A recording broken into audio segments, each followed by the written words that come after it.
Okay, this is what I've been talking about. You see, my S render is up because the menu button keeps on selecting by itself.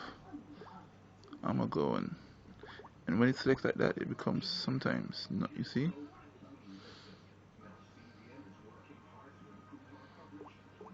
take it off.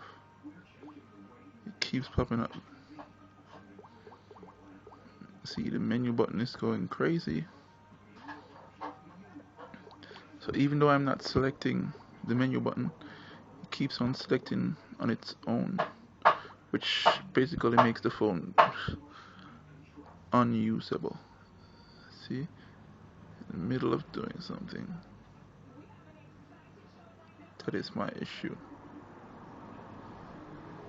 My menu button keeps on selecting on its own without me selecting anything. And this is the Samsung Galaxy Note 3.